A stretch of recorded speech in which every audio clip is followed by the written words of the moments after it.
नमस्कार, प्रणाम, मैं इंदल सर। प्यारे दोस्तों, आज की इस वीडियो के माध्यम से हम आपको 10वीं कक्षा के बायोलॉजी का 5वां चैप्टर, जिसका नाम है नियंत्रण एवं समन्वय, उसके क्वेश्चन आंसर के बारे में चर्चा करने वाले हैं। तो आज की इस वीडियो के माध्यम से हम आपको बताएंगे नियंत्रण एवं समन्वय वाली चैप्टर का लघु उत्तरीय प्रश्न, और उसमें आपको देखने को मिलेगा बहुत ही VVI question, very very important. जो रातों को कोशिशों में गवा देते हैं वही सपनों की चिंगारी को और हवा देते हैं। यानी आपकी मेहनत, आपकी सफलता इस बात पर निर्भर करता है कि आप रात में फोन चलाते हो या आप मेहनत करते हो, व्हाट्सएप पे चैटिंग करते हो या इंस्टाग्राम पे हाय हेलो करते हो, तब तो आपकी जिंदगी में जल्दी सफलता आने वाली नहीं है। यदि आप कोशिशों में अपनी रात को गुजार देते होंगे तो परफेक्ट रूप से, निश्चित रूप से आपकी जिंदगी में सफलता आएगी ही आएगी। आइए देखते हैं इस चैप्टर का लघु उत्तरीय प्रश्न। दोस्तों, आप देख रहे हैं यहाँ पे लिखा हुआ है लघु उत्तरीय प्रश्न, जिसको इंग्लिश में कहा जाता है शॉर्ट आंसर क्वेश्चंस।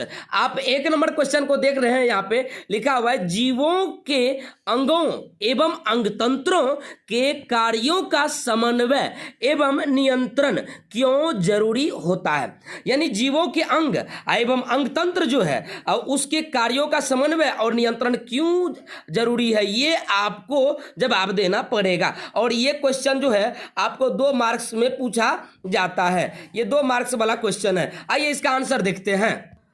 तो दोस्तों, हमने देखिए ऊपर में लिख दिया है, जो रातों को कोशिशों में गवा देते हैं वही सपनों की चिंगारी को और हवा देते हैं। यानी आप इतनी मेहनत कीजिए, इतनी मन लगा के मेहनत कीजिए कि आपकी सपना की चिंगारी जो है ना इतना स्पीड में बढ़े कि ताकि आपकी जीवन में सफलता बहुत जल्दी ही प्राप्त हो जाए। तो अभी चलिए, क्वेश्चन था कि जीवों के अंगों एवं अंगतंत्रों के कार्यों का समन्वय एवं नियंत्रण क्यों जरूरी है। तो देखिए यहाँ पे हमने लिखा है, जब जीवों के अंगों एवं अंगतंत्रों को नियंत्रित नहीं किया जाएगा, मतलब अंग एवं अंगतंत्र को जब नियंत्रित नहीं किया जाएगा ना, तो तब अंगों के कार्य करने का समय एक नहीं होगा। मतलब हाथ चलेगा तो पैर नहीं चलेगा, एगो पैर चलेगा तो एगो पैर पीछे हो जाएगा। यानी कहने का मतलब क्या है, एक समय में कोई भी अंग कार्य नहीं करेगा और वे व्यवस्थित ढंग से अपने कार्यों का संपादन नहीं कर सकेंगे। मतलब कोई कार्य जो वो करेगा, अब जैसे कोई भी काम करते हैं, आप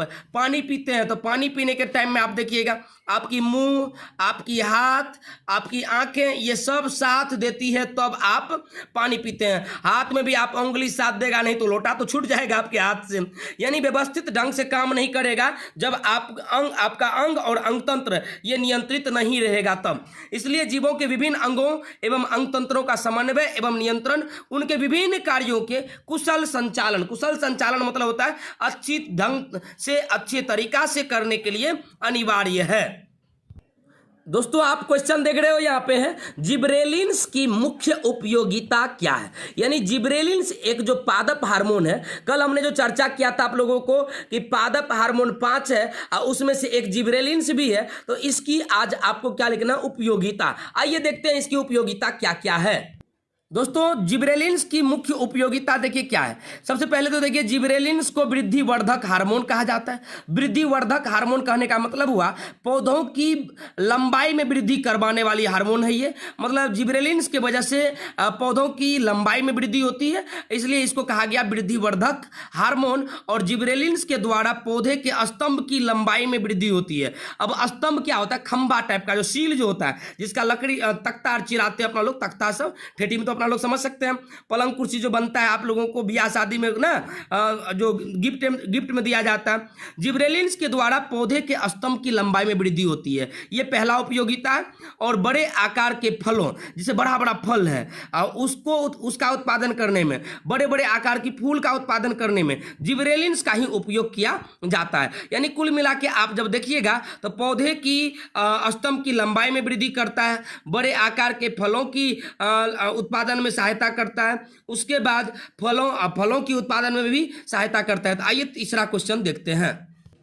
तीसरा क्वेश्चन आप देख रहे हैं यहाँ पे है कि ऑक्जिन जो एक पादप हार्मोन है, ऑक्जिन की उत्पत्ति कहाँ होती है। बड़ी ही सुंदर क्वेश्चन, ऑक्जिन की उत्पत्ति कहाँ होती है, ये क्वेश्चन पूछा भी जाता है ऑब्जेक्टिव में, इसलिए ये आपके एग्जाम के लिए भी आया है कि ऑक्जिन की उत्पत्ति कहाँ पे होती है। आइए देखते हैं इसका आंसर। देखिए प्यारे, क्वेश्चन था ऑक्जिन की उत्पत्ति कहाँ होती है, तो हमने लिखा है ऑक्जिन की उत्पत्ति पौधे के स्तंभ शीर्ष पर होती है।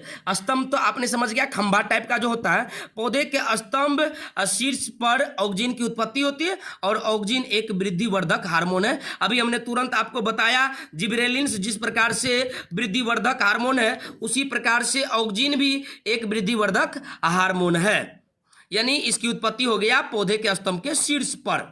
देखिए 4 नंबर क्वेश्चन है, वृद्धि नियंत्रक पदार्थ से क्या तात्पर्य है, यानी वृद्धि नियंत्रक पदार्थ से क्या तात्पर्य। वृद्धि नियंत्रक पदार्थ के बारे में आइए हम जानते हैं।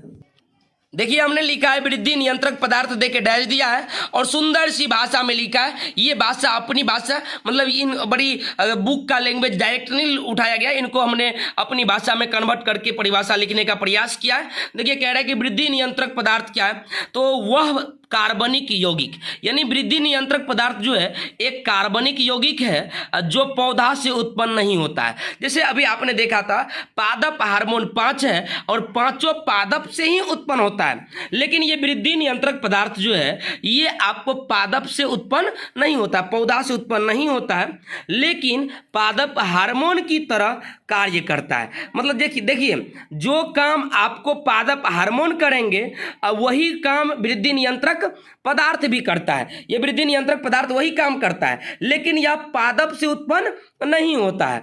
इसी पदार्थ को कहा जाता है वृद्धि नियंत्रक पदार्थ, यानी ऐसे पदार्थ जो पौधा से उत्पन्न तो नहीं होता है लेकिन पादप हार्मोन की तरह हमेशा कार्य करता है, उसे ही कहा जाता है वृद्धि नियंत्रक पदार्थ। क्वेश्चन देखिए 5 नंबर का है प्यारे भाई, अगर स्तंभ शीर्ष काट दिया जाए तो पौधों पर क्या असर पड़ेगा। यानी स्तंभ शीर्ष को काट दिया जाए, जिसको आप बोलते हैं क्या छिप्पी, ठेठी में बोलते हैं ना छिप्पी जी, छिप्पी ये काट देंगे, तो जब छिप्पी काट दीजिएगा तो पौधा पर क्या असर पड़ेगा, आइए वो देखते हैं।